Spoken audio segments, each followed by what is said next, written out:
JNN की खुसूसी transmission में आपको एक बार फिर खुशामदीद कहेंगे। चेयरमैन सेनेट सादिक संजरानी इस वक्त मौजूद हैं। डिप्टी चेयरमैन सेनेट का वो इंतखाब करवा रहे हैं। PDM के उम्मीदवार यूसुफ रजा गिलानी से आज उनका मुकाबला था और सादिक संजरानी ने 48 वोट लिए हैं। यूसुफ रजा गिलानी को 42 वोट पड़े हैं।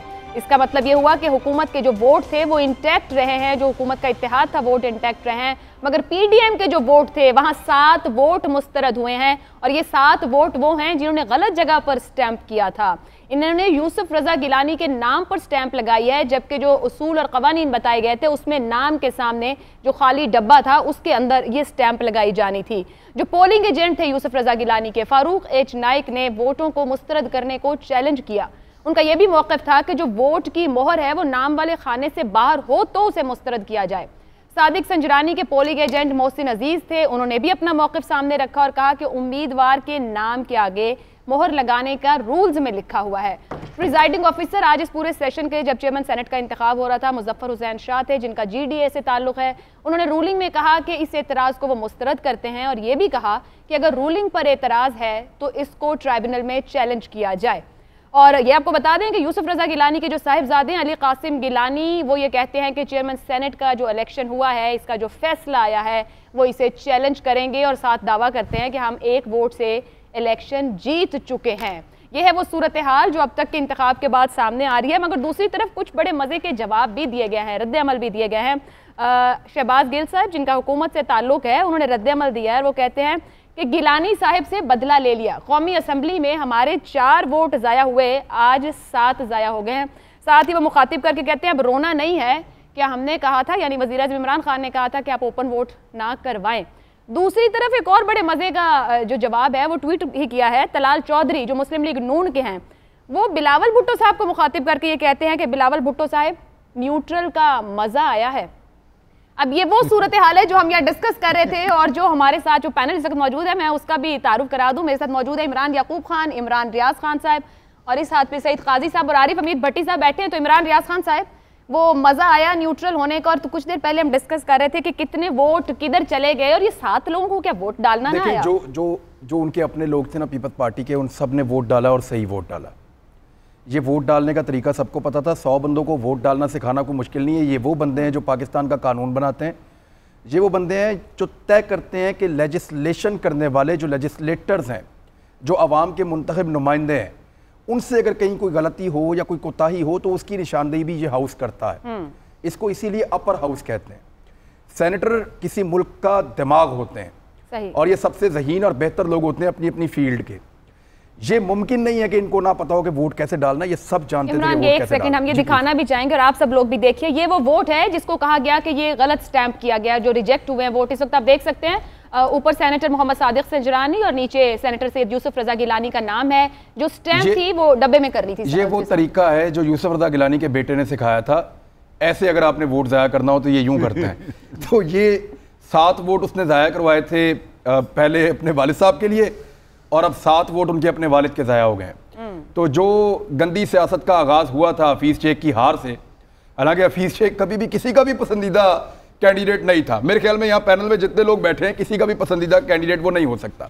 लेकिन हफीज़ शेख की हार से जो गंदी सियासत का आगाज़ हुआ था, वो यूसुफ रजा गिलानी साहब की हार पर उसका आज इख्तिताम हो गया। सेनेट के इस इलेक्शन का चैप्टर क्लोज हो गया।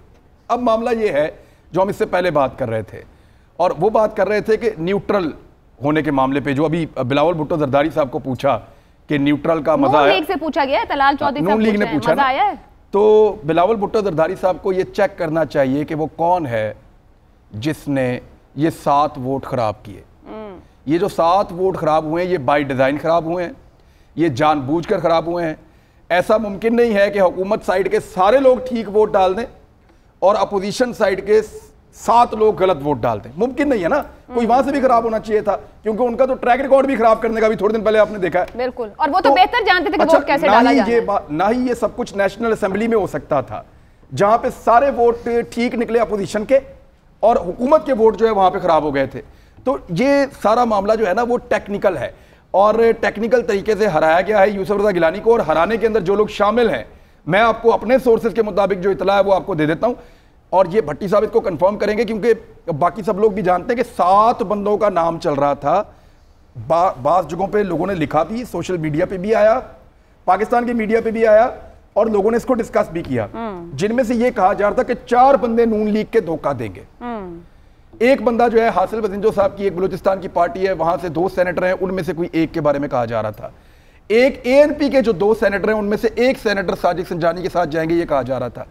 और एक गफूर हैदरी साहब अगर डिप्टी चेयरमैन सेनेट का इलेक्शन जीत जाते हैं तो समझे फिर एक वोट उनके खाते में आप डाल वोट भी डाल सकते हैं। उनके खाते में आप डाल नक्शा निकाल के रख दिया है कि क्या हुआ है। ये जो 7 वोट है, इनमें से ज्यादा वोटों का जवाब नून लीग ने देना है पीपल्स पार्टी को कि आप लोगों ने हमसे दोबारा धोखा क्यों किया। किसने धोखा किया भट्टी साहब? ये न्यूट्रल का मजा आया, बड़ा छेड़ा गया बिलावल भुट्टो को नून लीग की तरफ से।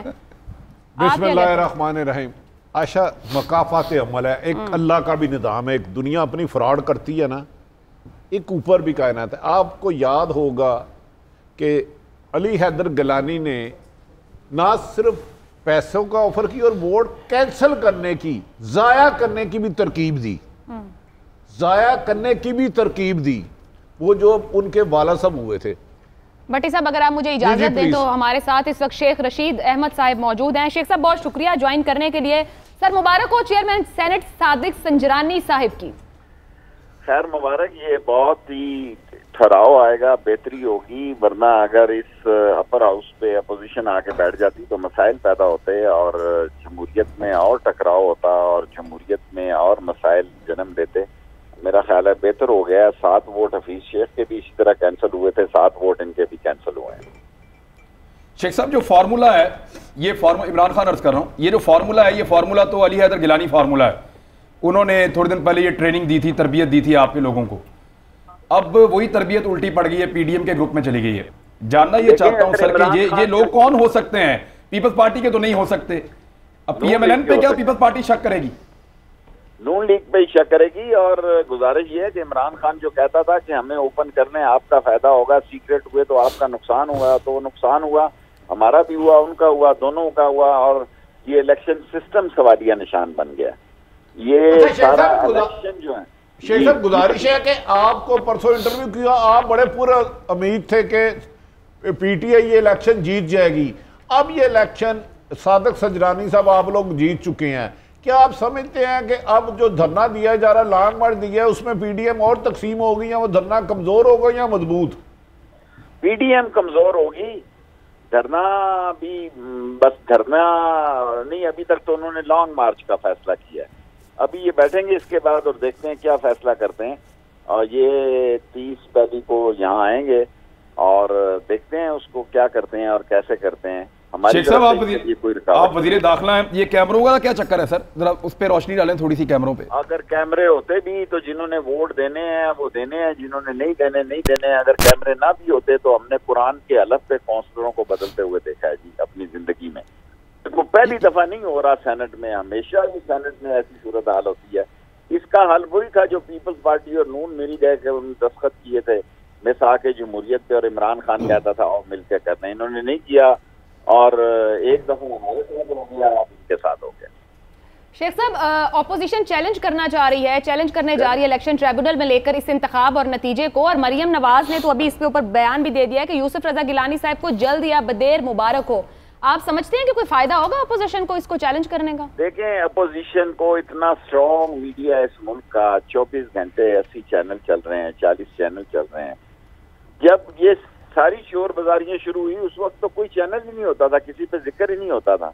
घर से जीत के जाते थे और आगे हार जाते थे। और अगर 80-80 हज़ार वोटों से जीते हैं तो अगली दफा वो पटिशन हो जाती है, 2.5-3 साल सुप्रीम कोर्ट तक धक्के खाते रहो। सो ये सारा निज़ाम बदलने के काबिल है। इस निज़ाम को बड़ा धचका लगा है।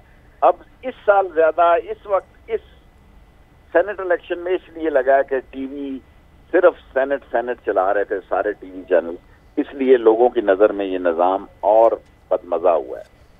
शेख साहब ये कहिएगा कि क्या अब ये सारा दबाव बनाया हुआ था ऑपोजिशन ने, जीत हुकूमत को मिल गई, चेयरमैन सेनेट आ गया, एक मामला हल हो गया, जितना दबाव और प्रेशर ऑपोजिशन ने रखा हुआ है हुकूमत को अब गवर्नेंस की तरफ जाना होगा, क्या कुछ तब्दीलियां हम वफाक में देखेंगे आने वाले दिनों में?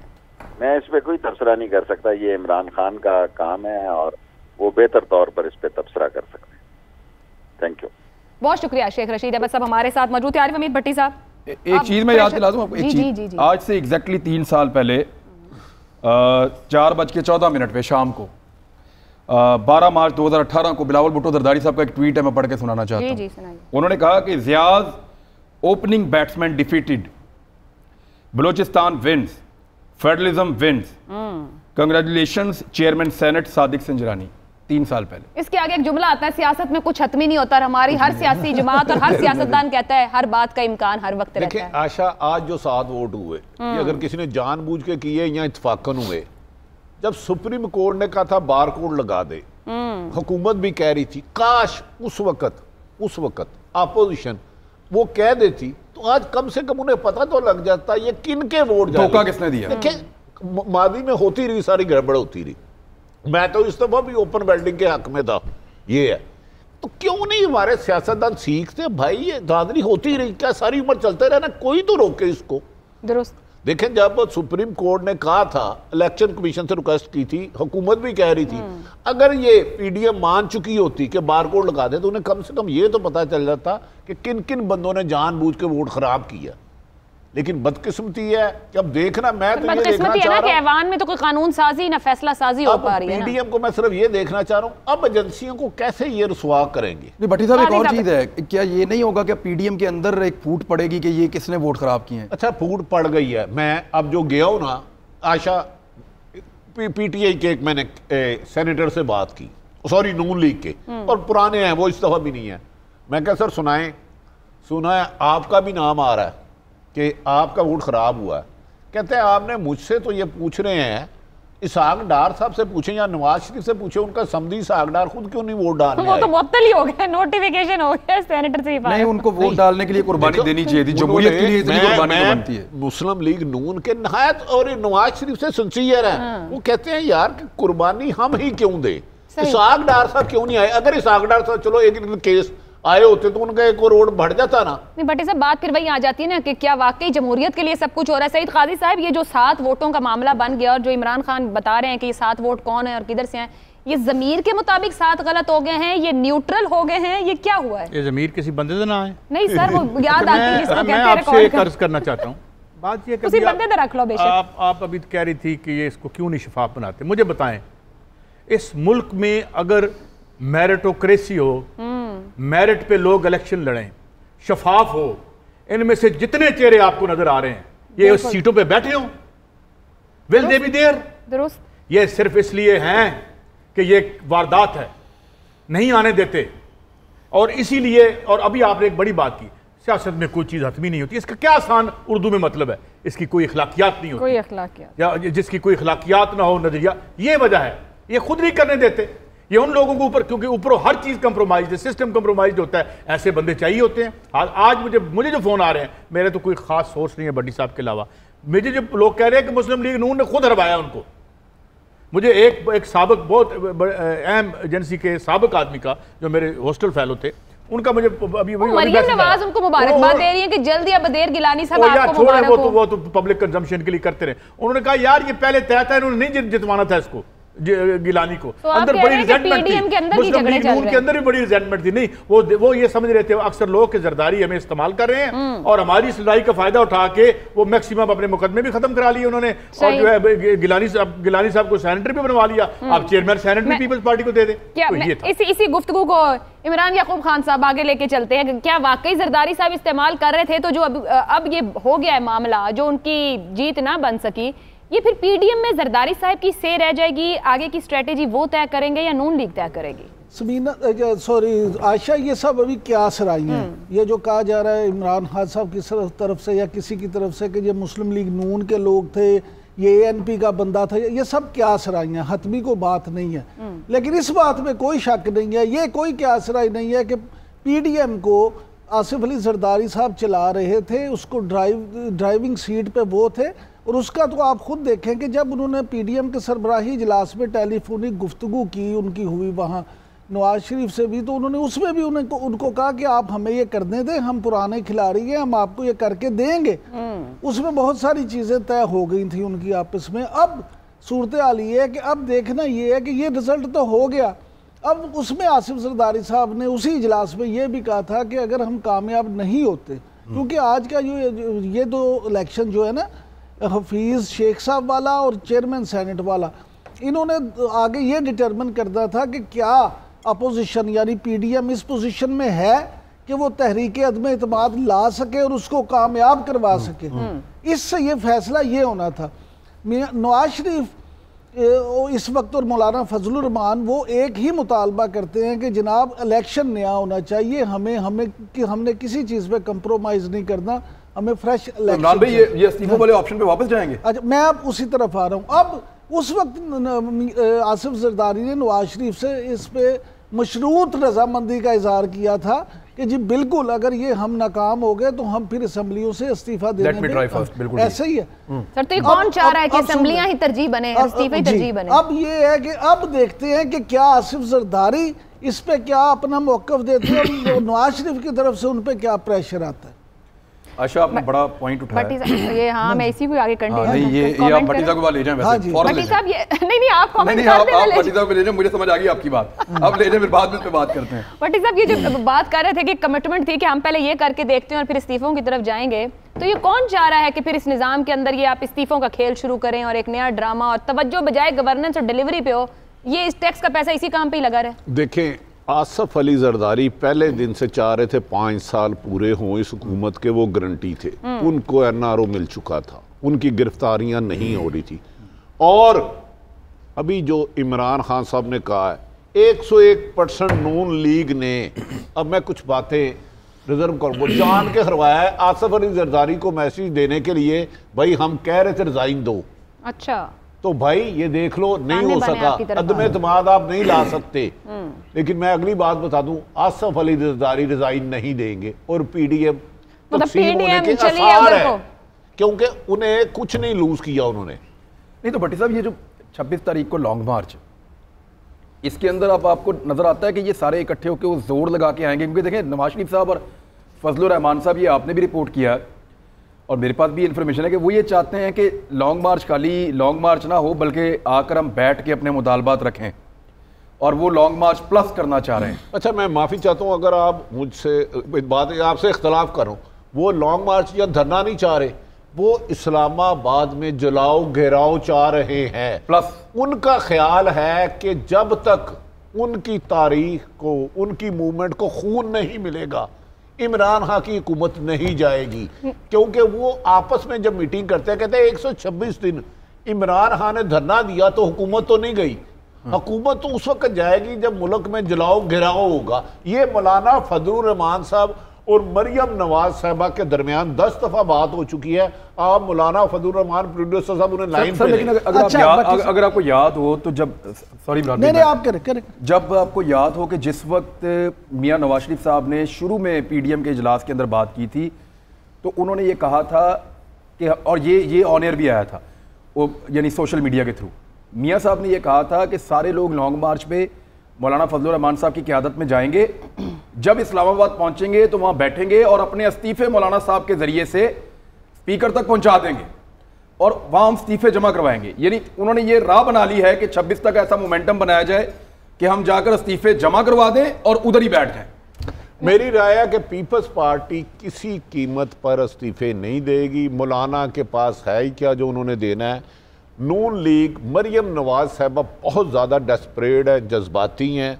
वो चाहती हैं कि दुनिया में जो मर्जी हो इमरान खान की हुकूमत जाए, और उसके लिए मेरा ख्याल है नून लीग और मौलाना साहब आखिरी हद तक जाएंगे। लेकिन आशा, अगर गफूर हैदरी साहब जीत जाते हैं तो फिर मौलाना फजलुर रहमान साहब तो धांधली का इल्जाम भी नहीं लगा सकेंगे। अच्छा, अगर मुझे नहीं पता, यही तो फिर सवाल है, कौन चाह रहा है कि ये पीडीएम आगे बढ़े? और जो आप प्लस और जलाओ घराओ प्लस की बात कर रहे हैं, you want to comment something? और भट्टी साहब आपसे इसी पे जरा ज़िमनी सवाल भी ले लें। आप जो जलाओ गिराओ की बात कर रहे हैं, क्या इस्लामाबाद में या पिंडी में? देखें, मैं ओपन ही बात कर देता हूँ। आसफ अली जरदारी डे फर्स्ट से कह रहे हैं पिंडी का नाम ना ले। मौलाना साहब, मरियम साहब और मौलाना नवाज शरीफ साहब चाहते ही पिंडी हैं। आपको याद होगा कि जब मौलाना फजलुर रहमान साहब को बुलाया गया था तो उन्होंने कहा था हम पिंडी धरना देंगे, हम किस पेशावर फलां के को किसी के घर के बाहर देंगे। ये दो राय होंगी। अगर इनके बंदे 1.5-2 लाख आ गए तो उनमें से कुछ लोग अभी तक की हिकमत अमली के मना पिंडी की तरफ मूव कर जाएंगे और उसके बाद क्या होता है अल्लाह। मैं भी थोड़ा बोल लूं? जी जी सर, मैंने तो आपको पहले कहा, आपने अर्ज किया है। देखें, जलाओ गिराओ, मौसम आ रहा है गर्म, हम तो कभी एसी से बाहर नहीं निकले। दुनिया में इनकलाबात एस्टेब्लिशमेंट को गालियां देने से नहीं आते थे, जान हथेली पे रख के जाते थे। मौजे तोंग ने जो है वो गालियां दी थी चियांकाई शेख को या उसकी एस्टेब्लिशमेंट को। मैं और ये कौन लोग हैं और किन की बात करें, जलाओ गिराओ, और ये तो तरले करते फिरते हैं, टीवी पे गालियां देते हैं, रात को उस किसी बड़ी शख्सियत के रिश्तेदार के घर के बूहे बाहर बैठे होते हैं, यार करो, फोन कर देते हैं कि मेरा इलेक्शन में आ रहा हूं सियालकोट में। सर एहतजाज इंडिया में किसान कर रहे हैं यार। देखें, बच्चे आप ले आएंगे मदरसों के, उनकी जिंदगियों से खिलवाड़ करेंगे, बंदा कौन आपके साथ निकलेगा? इस गर्मी में निकलेंगे बाहर आप? सर अभी तो ये अभी मार्च में गर्मी, मार्च में गर्मी आ गई है। मार्च के एंड के बाद जो अगला महीना है, पाकिस्तान में 8 महीने गर्मी होती है। अच्छा सर जी, मैं ना ये अभी बड़ा पीपल्स पार्टी और पीडीएम की जानिब से आ रहा है कि वो चैलेंज करेंगे और वो कह रहे हैं कि दिन की रोशनी में वोट चोरी हो गया। ये हम वोट भी दिखाना चाहेंगे जो मुस्तरद किए गए 7 वोट हैं, जो यूसुफ रजा गिलानी के नाम के ऊपर मोहर डालने की वजह से, लगाने की वजह से मुस्तरद कर दिए गए हैं। इसका एक मोहर लगाने का जो तरीका है उसके लिए एक ज़ाब्ते अखलाक भी दिया गया और बताया गया था कि जो बड़ा वाज़े और बड़ा खुलकर बता रहा है, अगर किसी ने एक भी बार उस पर नजर डाली। और वैसे ज्यादातर जो सेनेटर्स वहां मौजूद थे ये कोई पहली बार वोट भी नहीं डाल रहे थे। इसका जो ज़ाब्ता है वो ये है कि बैलेट पेपर पर उम्मीदवारों के नाम दर्ज हैं, बैलेट पेपर पर अपनी पसंद के उम्मीदवार वाले खाने के अंदर मोहर लगाएं। नंबर 2 पे है कि बैलेट पेपर को तय करते वक्त इस बात का ख्याल रखिए कि मोहर का निशान किसी भी तरह दूसरे उम्मीदवार के खाने में या दूसरी जगह पर ना लगे। बैलेट पेपर पर कोई दूसरा निशान लगाने से भी वोट मुस्तरद कर दिया जाएगा। कितनी एहतियात का बताया गया है। बैलेट पेपर की किसी भी तरीके से तस्वीर लेना या किसी को दिखाना मना है। बैलेट पेपर को तय करते वक्त इस बात का ख्याल रखिए कि बैलेट पेपर की पुष्ट पर लगा हुआ सरकारी मोहर का निशान दिखाई दे सके। बूथ से बाहर आकर अपने वोट की तयशुदा पर्ची बैलेट बॉक्स में डाल दीजिए जो सेक्रेटरी सेनेट की मेज के सामने रखा है। अच्छा, ये एक नहीं है, मैंने कहा इतनी तो है। गिलानी साहब ने भी इतनी मैंने सही बताया। दूसरा काइंडली पढ़िएगा, मैं पहला और दूसरा खुद दोबारा पढ़। पहला तो ये, बैलेट पेपर पर उम्मीदवार के नाम दर्ज हैं, बैलेट पेपर पर अपनी पसंद के उम्मीदवार वाले खाने के अंदर मोहर लगाएं, खाने के अंदर लगाएं। बैलेट पेपर को तय करते वक्त इस बात का ख्याल रखिए कि मोहर का निशान किसी भी तरह दूसरे उम्मीदवार के खाने में या दूसरी जगह पर ना लगे। बैलेट पेपर पर कोई दूसरा निशान लगाने से भी वोट मुस्तरद कर दिया जाएगा। दोबारा पहले पर आती हूँ, अब उस पर मैं आपका कमेंट चाहूंगी क्योंकि टेक्निकली डिबेट चल रही है। पहला ये कह रहा है, जिसको ऑपोजिशन ये कह रही है कि नाम पे लगना कोई हर्ज नहीं है। उम्मीदवारों के नाम दर्ज हैं, बैलेट पेपर पर अपनी पसंद के उम्मीदवार वाले खाने के अंदर मोहर लगाएं। अगर हम वो दिखा सकें जो बैलेट पेपर है, मैं अपनी टीम से कहूंगी बैलेट पेपर यहाँ चलाएं। अगर बैलेट पेपर दिखाएं तो हम देखें कि उसके ऊपर खाना अलग ये एक ही इंस्ट्रक्शन हर जगह पे है। ये वही इंस्ट्रक्शन है जो वहां पर पेस्ट हुई है। टीवी पे तो और बता रहे थे वो जो ये जो पेस्ट हुई है, पढ़ के बताइए ना वहां पे। देखिए अभी बैलेट पेपर देखें, अब बैलेट पेपर में देखें जो मुझे भी नजर आ रहा है, तस्दीक कीजिएगा कि सेपरेट खाना नहीं है, नाम के आगे जगह है खाली। नहीं वो बिल्कुल सामने जगह है, इसको नाम के सामने जगह मौजूद है, उस जगह पे लगना था, कोई खाली खाना नहीं है। ये तो बिल्कुल क्लियर हो गया कि उम्मीदवार वाले खाने, नहीं भट्टी साहब लफ्जों को, उम्मीदवार वाले खाने के अंदर मोहर लगाएं। अब इसमें कहीं ये नहीं है कि खाने के अंदर, ये पूरा ही खाना ही है ना, यूसुफ रजा गिलानी का नाम पूरा खाना है। उन्होंने बोला है। अच्छा, ये जो सामने खाली जगह दी गई है इसका क्या मकसद है? अलग नहीं ना बनाया गया, यही तो बात करी कि एक ही खाना बना हुआ है पूरा। अच्छा, लेकिन मैं एक चीज यहाँ निशानदेही करूं, बारी बारी अपना पॉइंट, ये जो इंस्ट्रक्शन आपने पढ़ के सुनाई है ये वो हैं जो एक फ्लेक्स के ऊपर जो पेस्ट है वहां पर पेस्ट की गई एक जगह पे, जी जो वहां लगाने गए। एक इंस्ट्रक्शन पढ़ के सुनाई है हुकूमती बेंच पे बैठे हुए एक सेनेटर ने, उन्होंने जो पढ़ के सुनाई इंस्ट्रक्शन, उन्होंने उसमें सामने का लफ्ज पढ़ के सुनाया। एग्जैक्टली। तो ये मुमकिन है कि जो इनको तरीकाकार आइन में दर्ज इनको दिया गया हो वो कुछ और हो और यहाँ पे लिखने में गलती हो गई हो या लिखने में कहीं। अच्छा, अब इस पे ये बड़े, मैं इमरान याकूब साहब इसमें आइएगा, इसको गुफ्तगू को पता होता है कहाँ लगाना। लेकिन इमरान ये देखे ना, ये खाने नहीं है सेपरेट, ये पूरा डब्बा ही है इस तरह से बना हुआ। मेरी जाती राय ये है कि जो ये आपने पढ़ के सुनाया है और जो उन्होंने ये यहाँ पे इसको चस्पा कर रखा है, इसके मुताबिक मेरी राय में उस खाने में जहां भी वोट लग जाए, मोहर लग जाए, उसको आप रिजेक्ट नहीं कर सकते। यही तो मैं कह रही हूं। लेकिन जो मोहसिन अजीज साहब ने पढ़ के बताया था, उन्होंने किताब अगर वो था और वो सब ने अगर उन्होंने सबको वो कन्वे किया था, फिर ये उसके बिल्कुल इसमें एक और टेक्निकल पॉइंट है। काजी साहब एक टेक्निकल पॉइंट ये देखें, उन्होंने जो पढ़ा ना उसमें उन्होंने कहा कि नाम के आगे खाने में, यहाँ सेपरेट खाना नहीं है।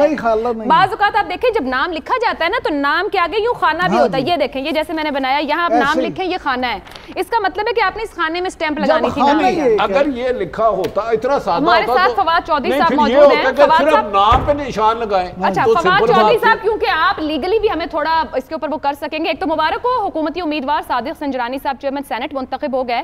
ये जो 7 वोटों के ऊपर अपोजिशन कह रही है कि हम इसको चैलेंज करेंगे, टेक्निकली आप कितना साउंड उनकी प्ली को समझ रहे हैं? देखिए इशू ये है कि ये तो अब एक लीगल डिबेट है, वो मुतल्लिका फोरम्स में जाएगी। उससे पहले तो अभी फिर यूसुफ रज़ा गिलानी साहब की अपनी क्वालिफिकेशन के फैसले जो हैं वो आने हैं। तो ये एक लंबी डिबेट है, इसके ऊपर दोनों तरफ बड़ी जजमेंट्स हैं, आपने क्या करना है क्या नहीं करना। उस बहस में पड़े बगैर मैं आपसे ये करना चाहता हूँ, देखिए आज अपोजिशन क्या रो रही है। आप रो रहे हैं कि हमारे किन लोगों ने गलत जो है वो लगा दी है। तो जब इमरान खान कह रहे थे कि आइए ओपन वोटिंग की तरफ बढ़ते हैं, आइए इस इलेक्शन के प्रोसेस को ठीक करते हैं, आपने उस वक्त साथ नहीं दिया। अब जो हमारे वो उर्दू में कहते हैं ना कि हाथों से बांधी लगाई हुई गिरें जो हैं वो दांतों से खोलनी पड़ती हैं। अब ये दांतों से गिरें जो हैं वो आपको खोलना पड़ रही हैं, इसलिए कि आपने असूल पे नहीं खड़े हुए। अब भी मैं ये समझता हूँ कि जो हमें अगर असल जो हमारा जो सारा तनाज़ा है, हमें उसकी रूट कॉज की तरफ बढ़ना चाहिए। और आज भी हुकूमत की तरफ से अपोजिशन को मैं ये दावत देना चाहता हूँ कि आप आए, इस्लाहात के लिए बैठे, ताकि अगली दफा ये मसाइल ना हो। नहीं तो फवाद चौधरी साहब, यही तो मामला हो रहा है ना कि पार्लियामान में आप लोग इकट्ठे बैठ ही नहीं पा रहे, एक दूसरे पर जैसे इल्जामात और बड़े सीनियर लोगों की जानिब से जो चोर डाकू की तकरार, और अब ऑपोजिशन से भी यही सब कुछ हो रहा है।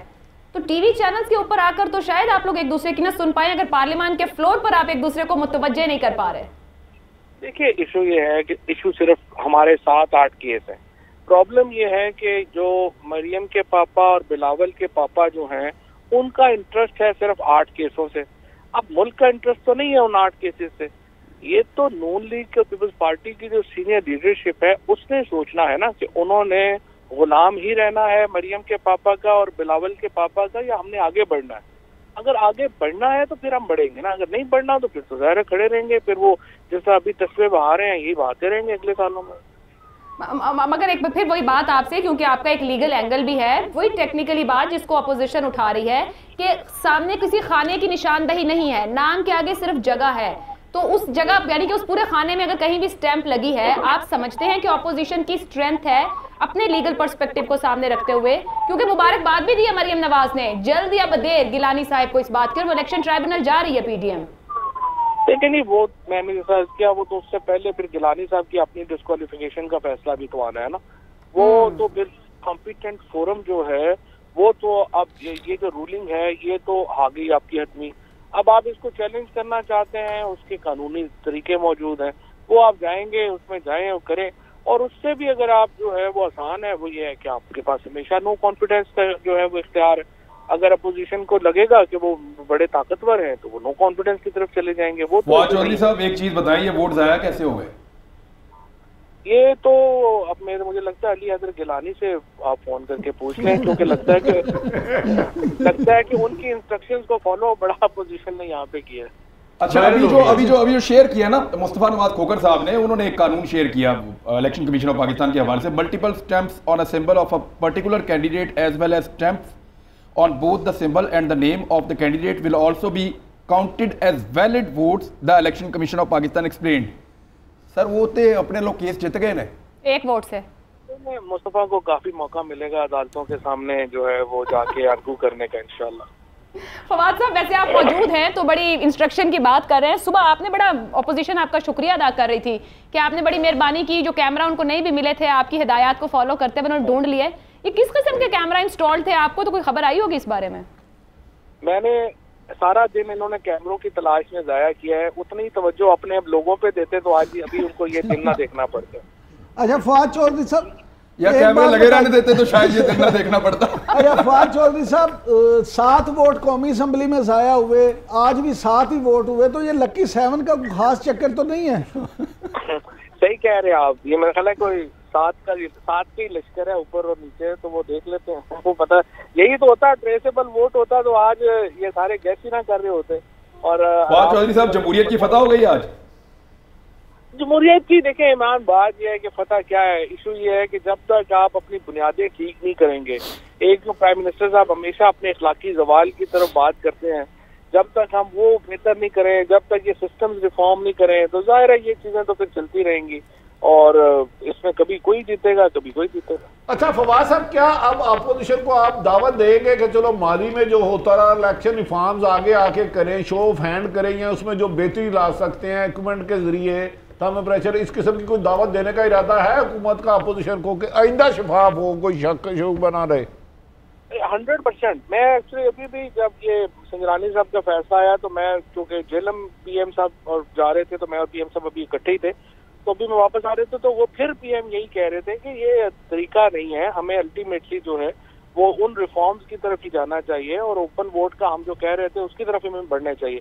तो अब भी जो है वो मैं ये समझता हूँ बाबर अवान साहब को और असद कैसर साहब को गवर्नमेंट जो है वो ये बिल्कुल दरख्वास्त करेगी कि आप एक कमेटी कॉन्स्टिट्यूट करें और अपोजिशन के साथ बैठ के हम ये सेनेट का इलेक्शन जो है इसको ओपन करने की तरफ जो है जाए।